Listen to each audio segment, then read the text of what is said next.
Colonel fans, we are back, and welcome to another edition of the Kicking It with the Colonels podcast. It's great to have you with us wherever, however you have us tuned in. Want to thank you for joining us today, whether you're watching on YouTube, listening via Apple Podcast, or through EKUsports.com. We appreciate you so much. My name is Wes Chandler. Today we are kicking it with EKU Track and Field, and we have one of the best high jumpers in the country in Joshua Moore, and the coach for jumps, along with other events, Coach Jatavia Wright. Josh and Jatavia, thanks for hanging out with us today. Thank you. Thank you for having us. Well, Josh, let's talk the big news right out of the gate. Josh, you recently qualified for the NCAA Track and Field Championships. First of all, congratulations on that. That's a huge accomplishment. High jumped over 7 feet at the East Preliminary in Jacksonville. What was going through your mind when you cleared that height and then found out you made it to Austin, Texas? Oh, man, my eyes were just closed. Like, I was really shocked. It was actually like, I knew I knew when I cleared, I was like, okay, I got a chance to go to nationals. And then when Coach Wright hit me with the news, like, oh, you made it to nationals, like, wow, I'm done. I mean, job's not done. I still got one more. But it was a, very shocking news when I heard. Well, have you got back to everybody yet? I'm sure your phone was blowing up once you found out the news. Is anybody still out there on red? No, I actually respond to everybody. It was a lot more family than it was friends. But, when I respond to everybody, it was just like, wow. And for you, Jatavia, what was it like? What's it been like for you to be able to coach such a talent like Josh? Oh, he liked that question. It's been fun. For him, it's been a journey. So I'm really thankful that he's one of the athletes that bought in fairly quickly.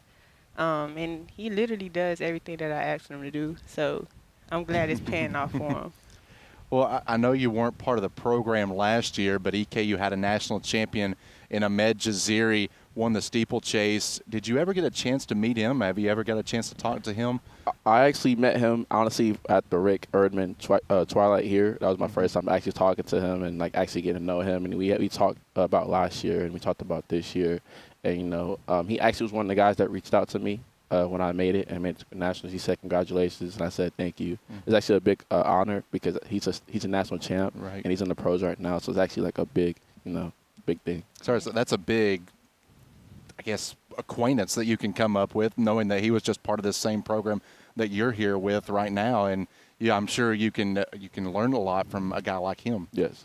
Who's been able to do so much. Now, let's talk about you, Jatavia. You were an interim head coach at South Carolina State. You've been an assistant coach at Austin Peay. When you look back on your track career, what's it mean to you so far? And you played at SIU, you ran at SIU Edwardsville as well as WKU. What's it been like for you transitioning from as an athlete to a coach? That's a good question. When I first got into my coaching career, it was really hard to let go the athlete Jatavia. But this is my passion. Like, it comes really easy to me. But I enjoy passing the wisdom to these athletes. I've had some great mentors, So it's been an easy transition because I've had the support. I'm having great athletes. Every time I transition to a new position, there's always some hesitance, like, do she know what she's talking about? And then as soon as they lock in, boom, I got, an All-American. I have athletes making it to regionals. Got another athlete here first season, right? Making it to regionals, making it to nationals. So, like I said, I'm in my passion, so everything just comes naturally. Do you find yourself taking bits and pieces from some of your mentors, maybe somewhere from one stop that you liked, something that you didn't like? I know not to implement that. Do you find yourself doing that now as a coach? Yes, all the time. And then usually go back to the athlete to tell you, I'm like, did that really help me? When I was, locked in totally in it, I'm like, did that really benefit me, or was that a mental thing my coach was trying to do? So what I've realized from all of my mentors is that, yes, you have to have the athletic ability, but it's all mental. It's 98% mental. If you can't lock in, it's one of the phrases that I preach to them, like, hey, let's lock in. If you're not focused on the small things, then the big things won't happen. So even in his training, we focused on the small things because he was like, Coach, why we not jumping? Why we not jumping? Totally. I'm like, hey, we got to, get you stronger, faster. So when we get to the bar, you have the speed to get over it. So I've learned a lot from my mentors of paying attention to the small things and them locking in to me as a person versus an athlete. Mm-hmm. So I also try to make sure that, I know Joshua and not Joshua that high jumps. Mm-hmm. So That's a huge part that people don't realize, I think, is they think of a coach and they think, okay, you coach high jump, all you got to do is high jump all the time. There's stepping stones involved in that, and I think that's really cool. Well, speaking of those schools, we talked about your career at SIU Edwardsville in Western Kentucky. Josh, you transferred in from Kentucky Wesleyan. What's been the biggest difference in your transition from Kentucky Wesleyan to here at Eastern Kentucky? Well, I would say one is having a high jump coach, like a true high jump coach. When I first got here, the high jump coach or the jumps coach we had, left.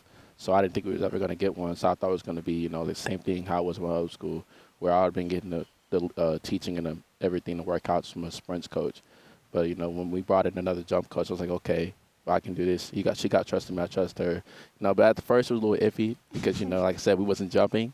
We were just doing like plyos and running. I was like, okay, maybe this isn't for me anymore. But I trusted her, trusted the process, and got here to where I am now. For both of y'all, how did your journey in track and field begin? Take us through as a youngster. you got. No, you go ahead. Okay. I remember it vividly. I was outside playing football with the guys. I was 6 years old. Then a dog come out of nowhere. Okay. I jumped the fence with no hands. My auntie said, yes, we have to put her in track and field. And she's a jumper from then on. So that's my origin story. It all with track began and with a field. dog. Yeah. So mine, I used to play baseball in high school. I was a freshman, and we was coming in from home plate, pitcher through it, and everything stole from third to home. And, I tried to jump over the catcher, and I jumped over him and it was a save. That's where it all started. And I was like, dang, yeah, I can do this, and I want to be a jumper. Yeah. At first, they were trying to make me a hurdler, but I was like, nah, I'm not meant for this. Didn't work out. So, yeah, then they put me at long jump, triple jump, and then high jump, and then I would just get out high jump, so they left me there. So That's really cool. Jatavia, I can kind of relate to yours a little bit because growing up, I always played basketball and baseball, and then in the off season, I would try to get in shape.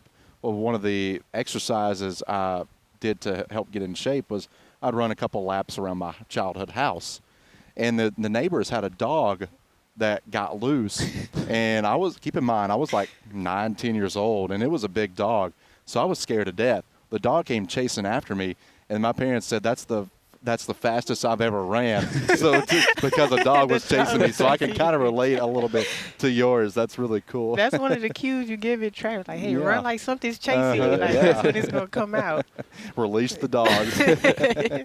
So was there ever a time that you had to overcome some adversity, not only, it may be not in your track and field career, it can be, but also in just life in general for you all?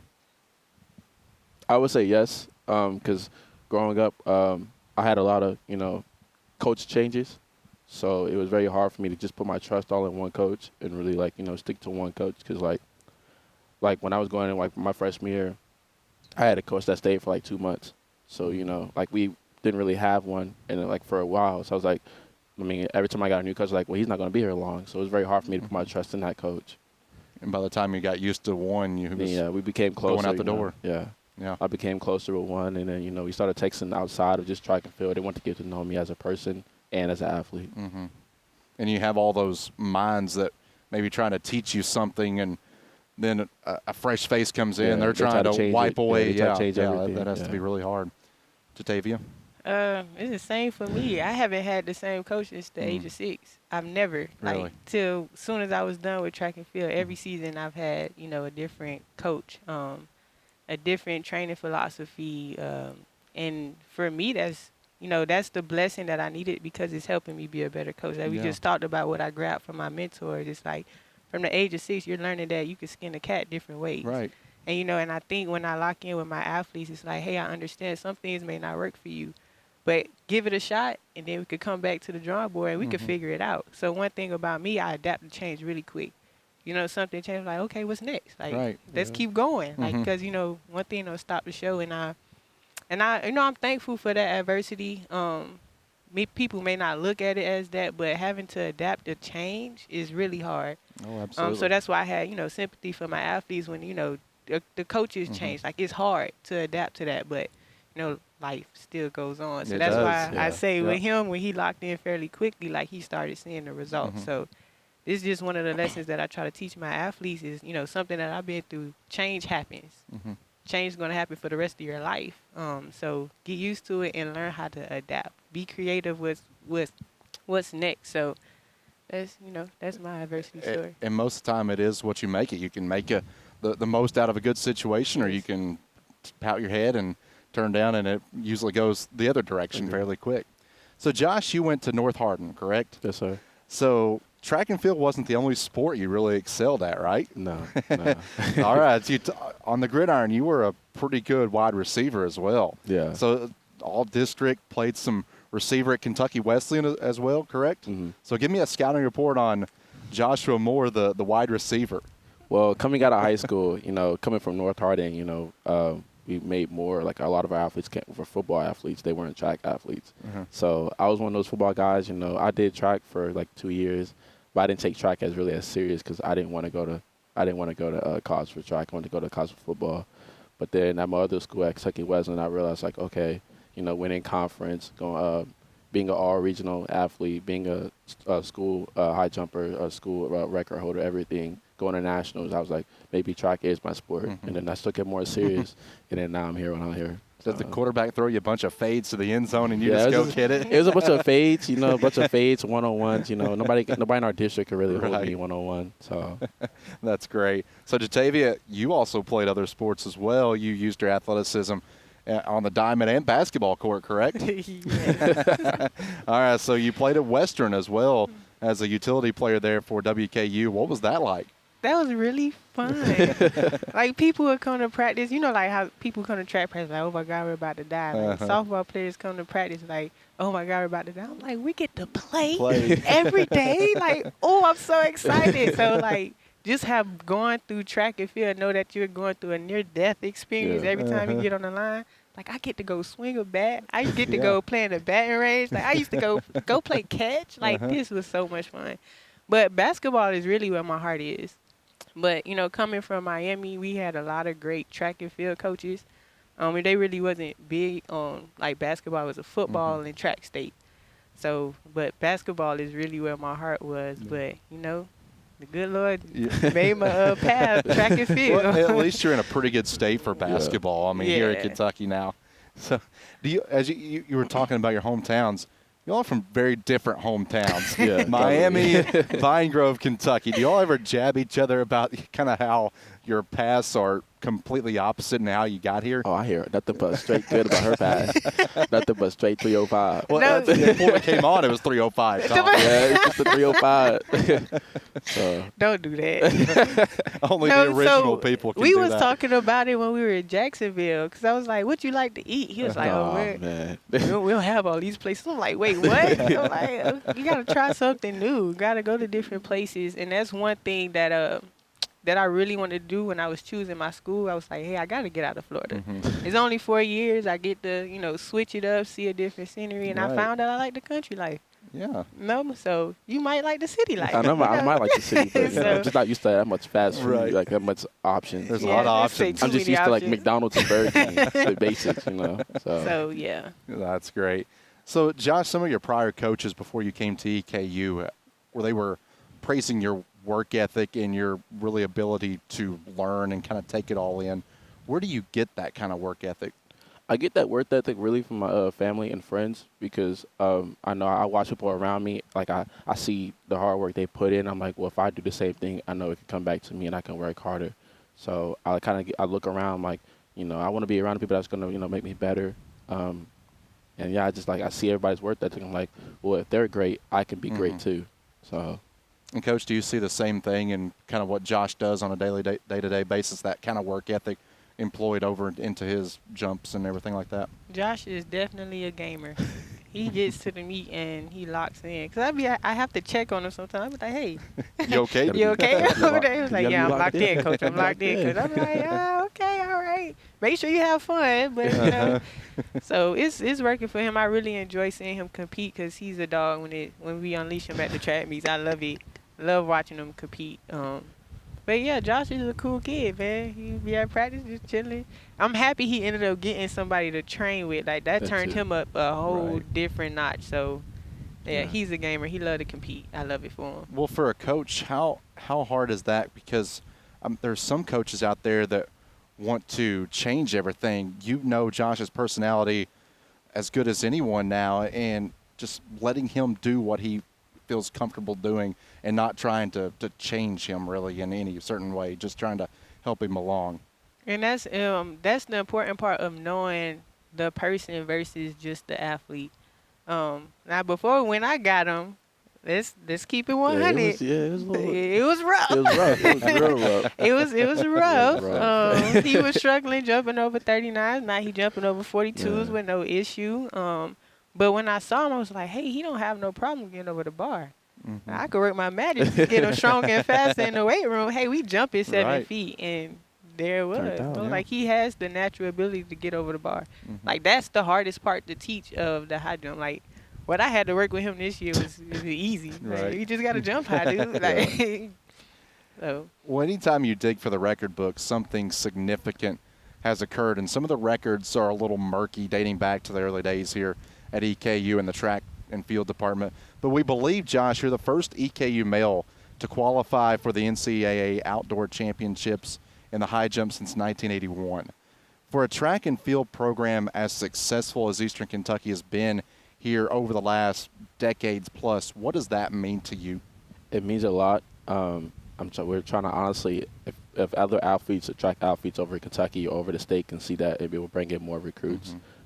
That's one of the main things I would like for more recruits to come here because, everybody talks about the cross-country side. Nobody really talks about the track and field side. Mm-hmm. But, like, there's dogs on the cross and track. There's not just dogs on the cross side. So the way I look at it is, people can see the track side. Okay, they trust the process. They can come here and get the same success I am here as well.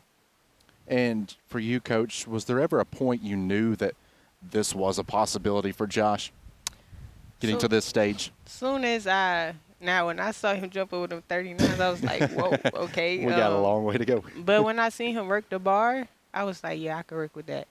I was like, I could get him to the 7-foot club. Yeah. Like, because he's jumped 210 before, and that's 6'11".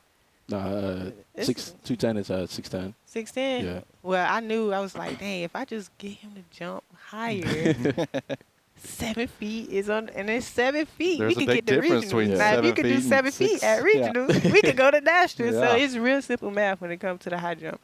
Jump 7 feet. And that's it. Just as simple as that. Just jump 7 feet consistently, and you'll be at the show every time. We're visiting with Joshua Moore, high jumper, one of his assistant coach, Jatavia Wright, here on Kicking It with the Colonels. Take us back to the recruiting process for both of you all. What was it like for you? Shout out to my brother, Hassan Stamps. He was one of the coaches that followed me throughout his coaching career. So my freshman year, he was at FIU or UM or one of those, but he wasn't at SIUE yet. But he was recruiting in Florida, so he's been watching me like my whole high school career.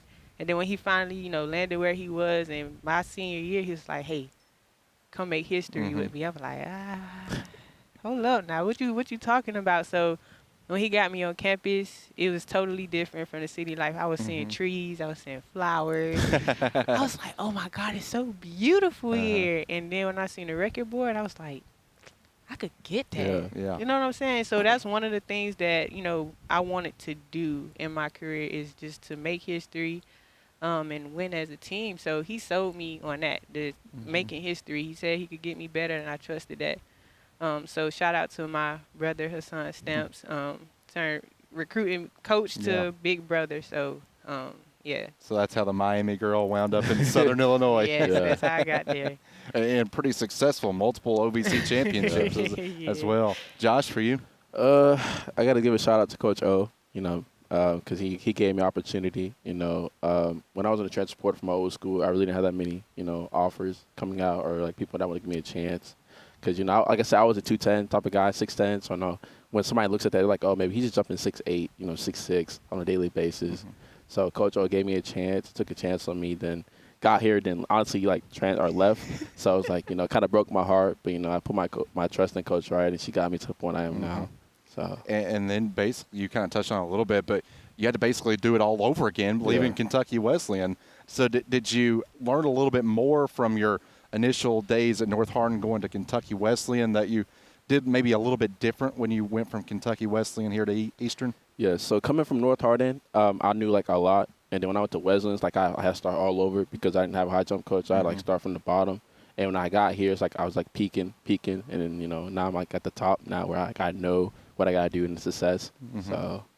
So now as a coach, Jatavia, what are you looking for in an athlete to come into your program? What type of player or athlete are you looking for to come be a jumper at Eastern?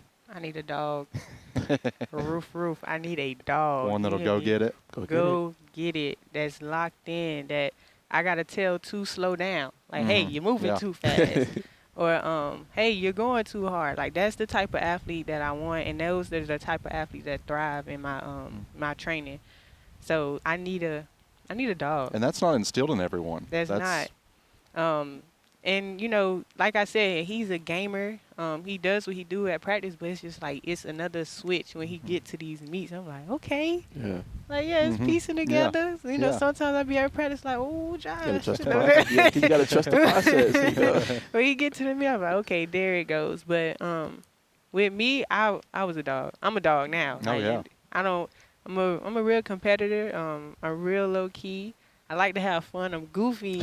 Like, I do enjoy having fun. But at the end of the day, we going to get this work done. Right. And if you're scared of hard work, you can't run for me. You can't jump for me. Like, you can't hide. You can't be around me. Like, so, I need a dog. I want a dog. I want somebody that wants it. I don't care if you don't know much about the track and field, but if you want it, I can get you there. All dogs come to All EKU. Dogs. Yeah. All dogs. Yes. What goes through your mind before a jump? Just, breathe, I know how I got here, so, take it, step by step. But really just, clearing the bar is my mindset. Like, I know how I can do it. I know what I got to do. I know how I can do it. So just all I got to do is go out there and execute. Do you just picture yourself clearing that bar? Yeah, just visualize myself over the bar. So taking you back to the ASUN championships, you won the silver in the high jump, which turned out to be the 4th best jump in Eastern history. Is there more in the tank? Or are we? There's a lot more. What are we aiming for here on the next one? Okay, so at Nationals, of course, I want to become an All-American, place in top 8 or a personal best. But really, I'm going to go with the mindset as, like, this is my last meet, Right. So, I got to leave it all out there. Yeah. So, I didn't make it. I made it this far. Job's not done. So, I still got a lot more in the tank. So. And do you give him, like, any last-minute advice before he goes out there and tries to clear that? Jump high. Jump high. Jump high. Like, yeah, that's it. That's all you got to do is just jump high. Sometimes we make things complicated. Keep it real simple. That's right. Jump high, Josh. That's it. If you ask a lot of athletes, the off-season is where the work gets done. What is your training regimen like in the off-season? He actually could not train with us in the when he transferred in. Some transfer rules that we had to abide by, so we didn't technically get him until January. Okay. So he was grinding on his own. Yeah. And I was fairly impressed too. Like you'll see him out there like, okay, he out there, he ain't skip a beat. Do your thing. So yeah. So now that's why I'm more excited. I'm like, we did all this in one season. Yeah. Now imagine when I get him in the fall. That's incredible. Yeah. He's not gonna like me as much as he like me Right, now, but It's all right. so yeah. The blood. Yeah. So talk to me about the nutrition part. I feel like that's an area where most athletes coming from high school, they may not know a lot about the nutrition part, but in particular being a track and field athlete, I imagine nutrition plays a big role. I mean, you can't just you got to keep in shape, and you can't just eat whatever you want to eat. Yeah, I agree. As far as, weights and all that, you got to eat good. Carbs, protein, everything, I don't really eat sweets throughout the week because I know, like, it's going to come back and bite me, on the workouts. So I try, like, if I do eat sweets, I try to eat, like, sweets, like, one time out of the week. But, like, it's, like, the off day or the weekend. But, I really just eat a bunch of carbs, proteins, and I get with the strength and conditioning coach and be like, okay, how can I gain weight and what can I do? And he tells me what I got to do. So. And is that muscle that you need to gain, or is that just It's really muscle because, you know, I'm not really muscle. Right. But, yeah, it's really muscle. You know, if I can put on 20 pounds of muscle, that'd be really great. It'll help me even more. So this offseason, I got a lot to do as far as, like, you know, the nutrition part. So I'll say go ahead. about 10. What, 10, 10. lower that number. 10. Don't want to get too high back now. Don't fly, my boy. So, yeah. So what's something about Josh and for you, Jatavia, as well, what's something about jumping that not a lot of people know about that you want them to know? It's the best thing on the Best planet. thing It ever. is. It It's, is so fun. You know, I love jumping. But it's one of the harder events to do. I give distance their flowers, and I'm not. I struggle with the warm-up lap. So you talking about running 25 laps, you got it. But as far as like having to be so technical in what you do, it's very difficult. And a lot of people think like, oh, I could go jump. That's easy. Yeah. But like, hey, the things you got to think about and visualize and. You know, we also have to do the sprint work that the sprinters do and still go do the jump workout. Yeah. So people just look at it, oh, like, y'all get to go play in the dirt. Like, no. There's more Completely to it. different. Yeah. Way more to it. So, and then it's, you know, it's times where it's like, hey, they got one race, they go finish, they, you know, evaluate what they did. But, you know, with us, we got 3 opportunities, but that's the anxiety still. Like, dang, we messed up. If I just fix this one thing or you do it again, then you mess up. Like, dang it. Like, you know, it's just. You get more anxious. That's why you have to learn how to stay cool and relaxed. But people don't realize the pressure that it is on jumping. It's a lot of pressure. Oh, yeah. I can only imagine taking it from somebody who can't jump at all. Away from jumping, how do you want your teammates and Jatavia, for you, the athletes you coach, how would your crew describe you away from track and field? Man, I got to say lit. You know, she's lit outside of practice and practice. Like she got the energy. She brings energy. You know, if you need energy, you know, she's never like quiet, sad. You know, like you know, we all be coming in like the workouts. We're like, dang, we about to die. So like, what's up, y'all? And then like she'll start talking and then you know start laughing. We all start cutting up and you know we get to the workout and she's sitting like, all right, she blows the whistle like, all right, let's keep going. Like, like that dog, you know. So, Jatavia. Josh outside. Well, how would you describe yourself? Oh, me? Ooh, yeah. Got a couple hours here. I'm really a passionate person. I want people around me that want to be great. And if I don't feel like you're somebody that wants to be great, you would think that I don't like you. Right. It ain't got nothing to do with me not liking you. It's just I'm going to address my energy somewhere else, like with the people that deserve, you know, the attention to want to be great. So it's no telling. People sometimes are intimidated by me. I have a resting face. But left out a word. Yeah. I have that resting face, but I'm really a nice person. Like I go talk to anybody. Like the Southern hospitality, like I have it. Like so like I'm happy. I'm like I told you, I'm in my passion. Like it's really nothing else. Like my daughter be here at practice with me. Like she get to see what her mommy does. Like absolutely. I'm just living the life. You know what I'm saying? And then when they do great at practice, I'm just celebrating. Yeah, you know, happy celebrating. Like I'm singing and dancing in practice. They be like, "What's up with you?" I was like, "I'm just happy I did so good." So I guess I say goofy. I like lit. You know, goofy lit. Yeah. I like that. There we go. I'll take that. So what hobbies do you have, both of y'all? This is my hobby. That's not a bad hobby to have, when you're so invested in something like that, I do hair. I could braid. I could retwist locks. I could cut hair. Like, I don't really see it as a hobby, but that's something that I could do. Gamer. Play Fortnite. There you go. That's it. So when you're not on the track, you're on the video games. Yeah. There you go. So, Josh, and I just want to touch on this just one more time here.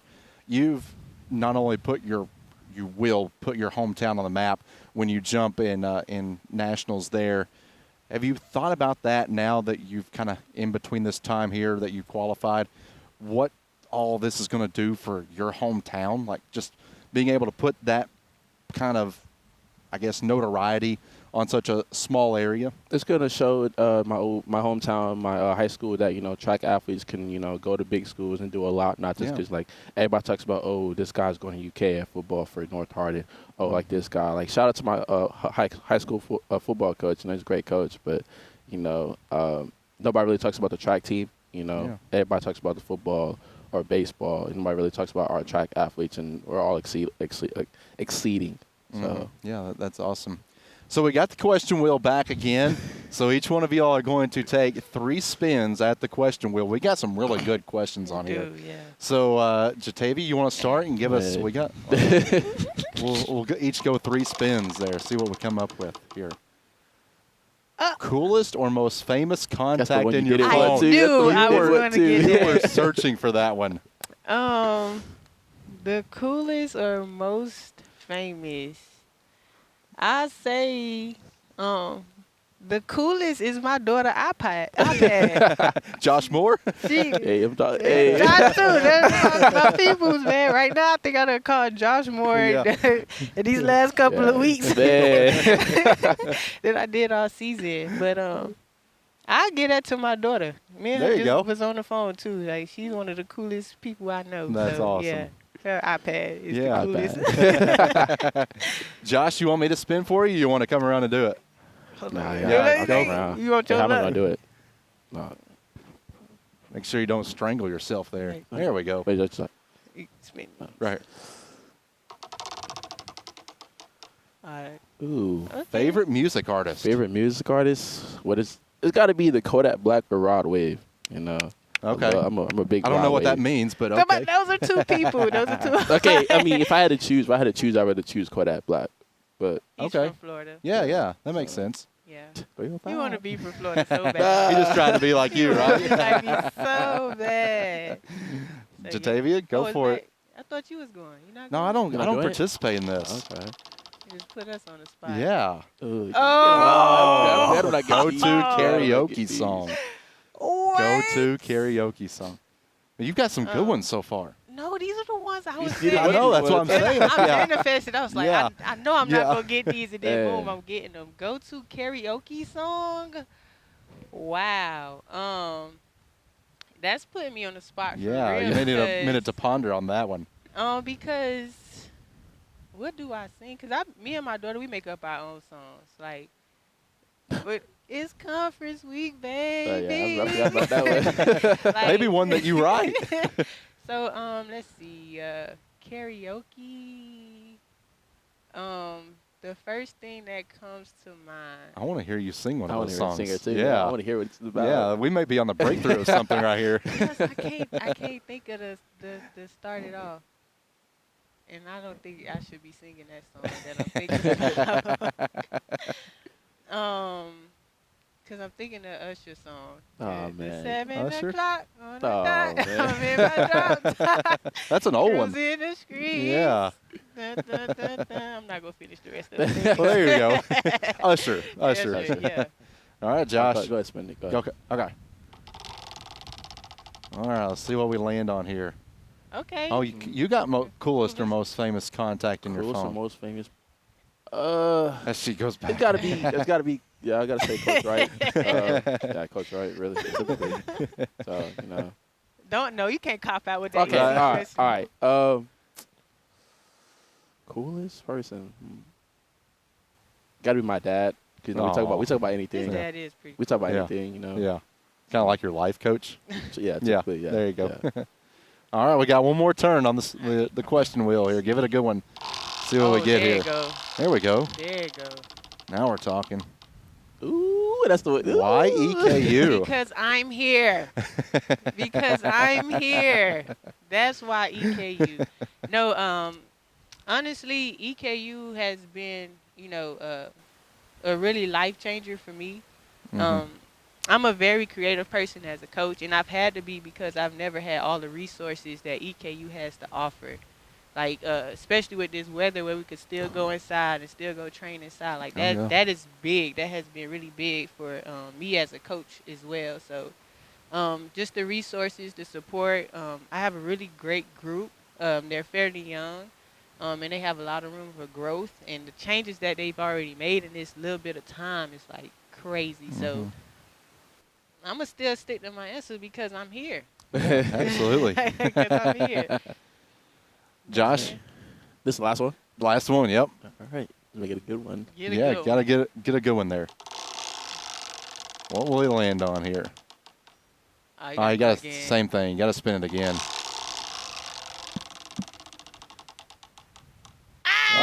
Oh, we're back to the karaoke. I think this rigged. I think it is too, Steve yeah. rigged it. I would say "My Girl" by the Temptations. Okay. You know, to go out. All right. Perform it. That can be a song you can sing for us. It's like, ooh, my girl. Oh, Talking that's great. about my girl. That's what you need to sing to yourself before you jump. That's great. So, Josh, I got one last question for you. What would be your biggest piece of advice for a youngster who's trying to take high jump seriously, trying to go into that next level of wanting to be a better high jumper? What would be your biggest piece of advice to that kid, young boy or young girl? I would say trust the process. High jump, or just any jumping event has its pros and its cons. You know, you're not gonna do great or do good at every meet. You're gonna have some meets where you don't think it's for you anymore, or you don't jump as well, or think you're doing as good. But you have to trust the process because it's gonna be a work thing. You have to work.